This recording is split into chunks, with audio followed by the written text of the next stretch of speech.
Mousy sometimes means quiet or shy, but the American grasshopper mouse howls to mark its territory and is almost entirely carnivorous. It can gnaw through the spines of rattlesnakes. Welcome back to Spirit Box Radio.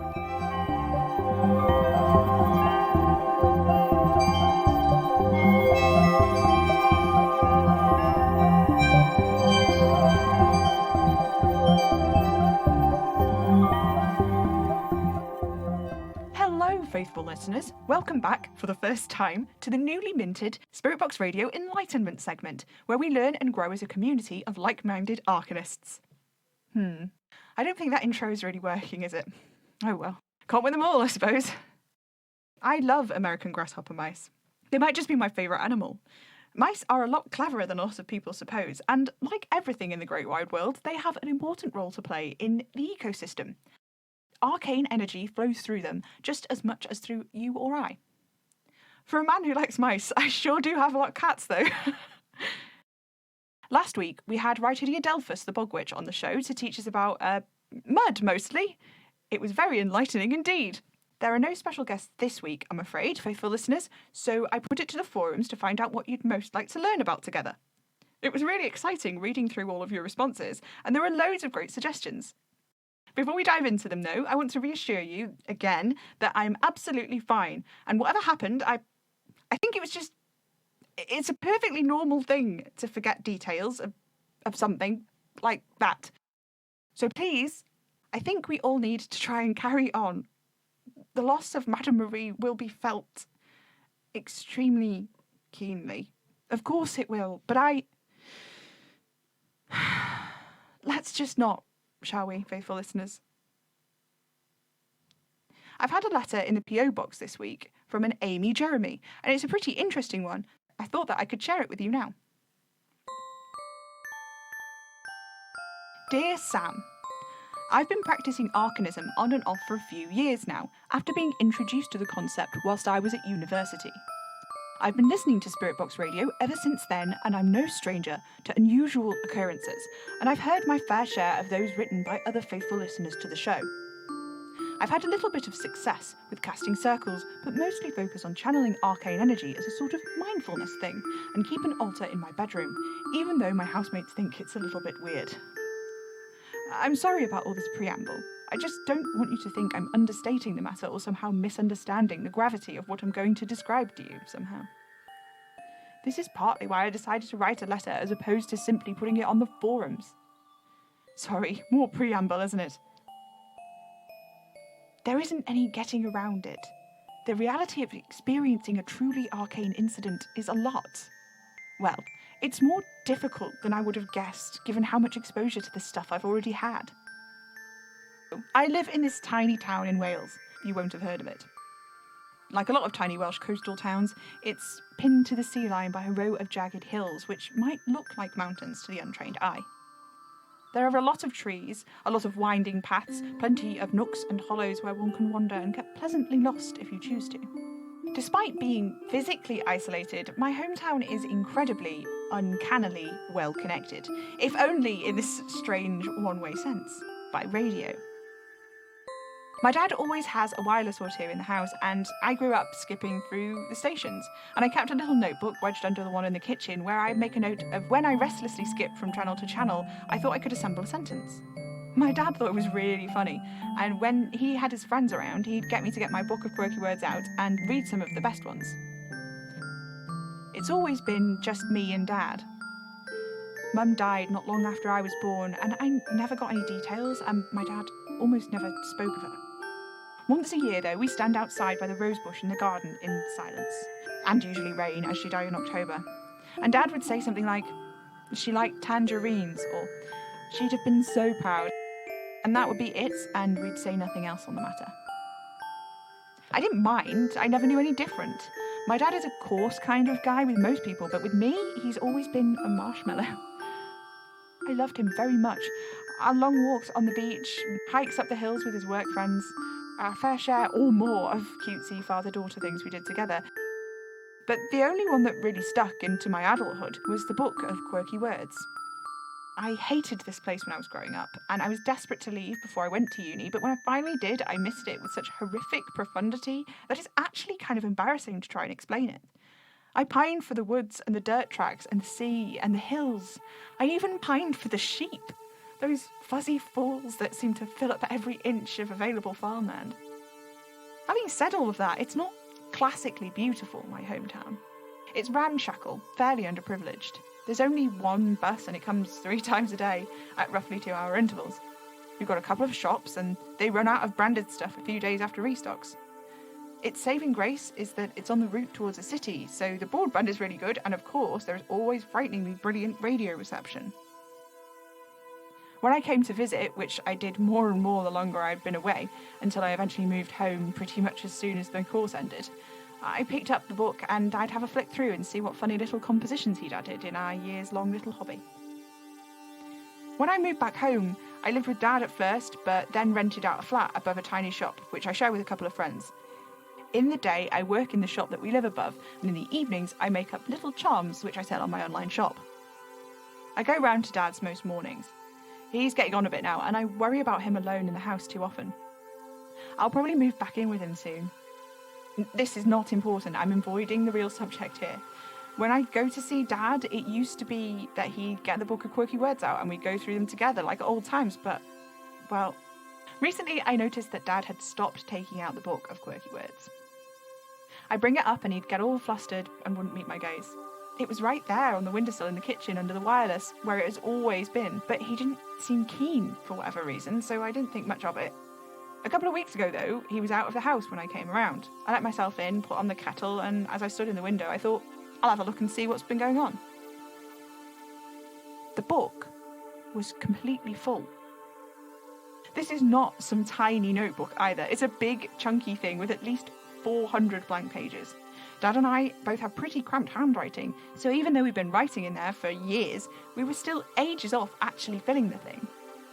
The first few pages, where my handwriting is large and big in childish round shapes, were covered by my dad's anxious tiny scrawl.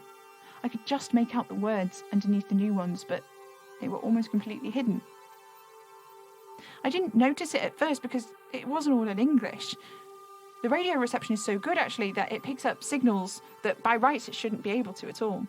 Sometimes when I'm skipping through channels, I'll stumble across an Indian station broadcast entirely in Hindi. One time I'm pretty sure the channel I tapped into was in Mandarin, and a few times it has definitely been in Russian, or at least one of those languages that sounds a lot like Russian, to an untrained ear like mine. Dad and I worked around this when we put our quirky words together by adding in the phonetic sounds or approximating a word vaguely similar to the one that we'd heard in English. Neither of us could speak any other languages besides Welsh and English, and to some great irony, the only thing that the radio did seem to have trouble with was picking up the local Welsh language channels. Typical English machine, Dad would say. In his tiny cramped handwriting that now filled every page of the book, Dad had written, On idet, il arrive, dia detang, carare wa kimasu, is modus, han coma, tol idvaya, wa sau oya, gelya, te iri baina. The phrases were short, sometimes one word, and each one was separated out by quotation marks. This was not the point of quirky words, and troublingly, in the midst of these unfamiliar, all too short phrases in languages I didn't understand, with repeated motifs in another two that I did. Mein dod, he is coming. Onidet, il arrive, dia datang. Kare wa kimasu, is modus, han coma, tal idea. Wa sao ola, gelya, te iri baina. I was so busy flicking through the hundreds and hundreds of crammed-in pages, I hadn't heard my dad come in, so I jumped when he said, they all say the same thing. And I just sort of stared at him. I didn't know what to say. The phrases all say the same thing, Amy. They all say he is coming. I asked how he could possibly know that, and he just shrugged. I just do. He sat down at the table. The only time I'd seen him with that look in his eye was when he took me into the garden to look at Mum's roses. He told me it started a few months ago. He was flicking through the channels when he heard something that wasn't exactly familiar, but sent a shiver of recognition down his spine. I've heard people talking about sensations like this. I only really dabble in arcanism. I wouldn't describe myself as a witch or a psychic or particularly predisposed to sensing the arcane, but you bet I have a trained enough ear to pick up when someone is describing a brush with arcane forces. Dad would never describe it like that. He thought, at first, that he might be losing his mind, succumbing to dementia, like so many of his friends were beginning to. But it happened again and again. He felt compelled to take a note every time. Not speaking in these languages, not even knowing which languages they were, he couldn't understand how he could possibly know what it meant. Then Dad drew this long, shaking breath and stood up. He opened the kitchen drawer, one previously filled up with batteries, spare nails, bits and bobs, and pulled it free of the counter. He placed the whole drawer on the table in front of me. It was brim full of envelopes, all shapes, sizes and colours. They had too many stamps on, from all over the world. They smelled of dust and metal. I peered into the one on the top of the pile. A lock of hair. I peered into another, a few small matching buttons. Still another held a small cluster of what I thought at first were fish bones, but on closer examination were tiny, narrow strips of fingernail. Another had a few scattered eyelashes, like spiders' legs clinging onto the paper. More buttons, scraps of cloth, fingernails, strands of hair, and then, at the back of the drawer, in the only envelope that was upright rather than pressed flat, evidence perhaps that it had been shoved there, was an envelope which held 2 rings. "They're your mum's," said Dad, quietly. I started to ask, but wasn't she buried in them? And he cut me off to say that yes, she was. There was a long silence. I don't know why I asked it. I don't really know why I hadn't asked it before, or why it was so easy for the words to spring to my lips in that one long silence. I said, "Why don't we ever go to the grave?" Dad shook his head. "We do," he said. "The roses." Dad didn't say anything else. He made me a cup of tea and we sat in silence. I have a feeling there is a chance somehow that this is connected to this man that you keep talking about on the radio. As for the answers to my many questions, I don't think any I could feasibly get would make things any better. But I thought you should know. In case the message is for you somehow. He is coming. For some reason, the moment I saw the words in the book, I thought of you, Sam. So perhaps he's coming for you. Sincerely, Amy Jeremy. There are some things that decently connect Amy's story to the man in the flat cap, but of course those links are pretty tenuous, you know? A rose bush in the garden is far more ordinary an occurrence than a disappearing rose like the ones I have heard in other people's stories. As for the messages your father was hearing, Amy, it seems like you've been accidentally using your radio like a spirit box your whole life. Isn't that interesting? As you've not included any further details about your mother, it's hard to draw any conclusions as to whether or not she would have had a connection with the man in the flat cap. You didn't even mention how she died, though, of course, being buried in the back garden rather than anywhere proper doesn't suggest anything good. I hope this isn't weighing too heavily on you, Amy, though I'm sure that it must. Of all the things to be asked to give advice on, interpreting messages from a spirit box is something I actually have a lot of experience attempting to do. Of course, having been doing this on my own with pretty much no input from anyone else, the actual efficacy of these interpretations is... Oh, a call! How exciting! Hi, Beth. You are live on Spirit Box Radio. What can I do for you? You knew it was me? Of course. What were you calling about today? Oh, right. Well, it's just, I've had this sort of feeling. This deep, creeping sense of unease. I think something bad's going to happen. You think this is some kind of premonition? I don't know. Maybe. It started the other day, I think. Last week when I was listening to the show and you said there hadn't been an episode live for weeks and it occurred to me. I swear it was only the day previous I was listening to you, Sam. Maybe you were listening to a recording. You can find them online. No, it was live. It's the weirdest thing. It's like, whenever the show isn't airing, I just don't... I don't know. It's really weird. I'm sorry, Beth. I'm afraid I'm having a hard time understanding what you're saying. It's fine. I am too. It's the strangest thing, because I swear I was doing something before I started listening to the show this evening, but I couldn't tell you what it was. Not for anything. It really is the weirdest thing I've ever experienced in my life. Do you hear that? No, what are you talking about? The sort of scratching, scraping almost, like stones passing over one another. I don't hear anything. Beth? Hello, Beth? Beth, are you still there? Beth? Hello? Sorry, I don't know what happened. Are you all right? Yeah, I'm fine, I think. Don't know what that was. As long as you're okay, Beth. That's the most important thing. Thanks, Sam. You were trying to explain something. Yeah, right. I actually feel better now. Well, the feeling is gone. The dread or whatever. I'm fine. Okay, if you're sure. I am. Well, you know where we are if you need Right. us. Bye, Sam. Bye. How strange. How strange. Well, no point dwelling on it, I suppose. Now, what was I saying? Ah, right. Interpreting spirit box messages. It can be quite difficult, but of course, you've got quite a lot to work with in that you can, to an extent, designate actual words. Longer sentences are a bit more useful, but "he is coming" will certainly do as a baseline, especially if you've had so many repetitions of the same thing. Messages from spirits of any kind, ghosts, wraiths, and even simple echoes, can be elusive and a little vague, so "he is coming" is at least somewhat specific in its phrasing, although the meaning could be a little ambiguous, admittedly.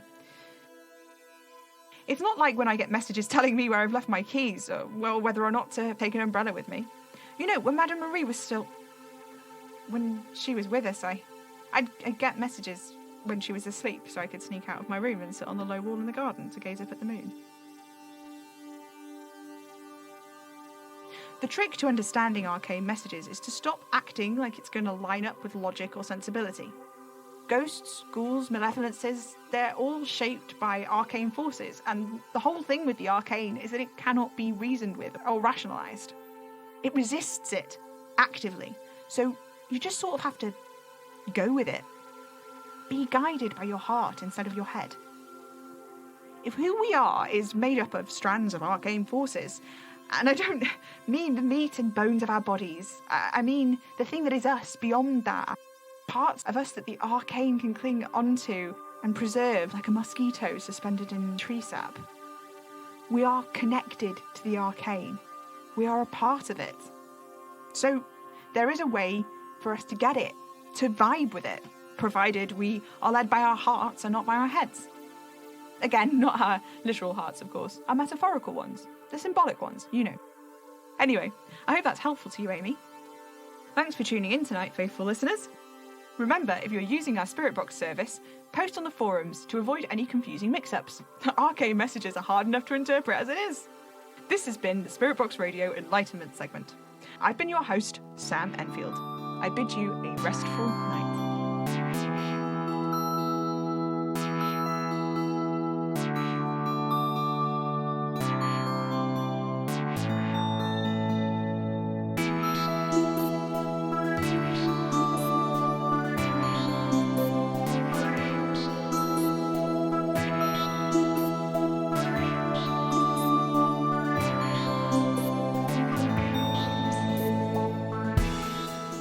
Spirit Box Radio is distributed by Hanging Sloth Studios under a Creative Commons Attribution 4.0 international license.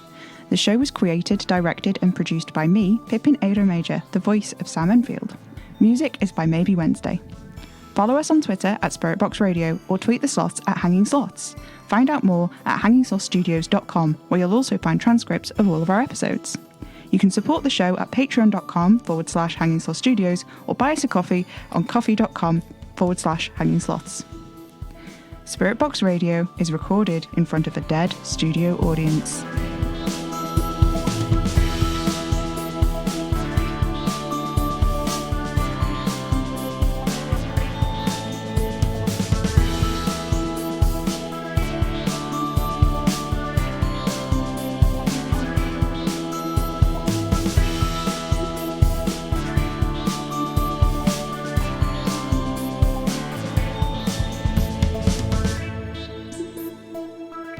Tune in, get spooky.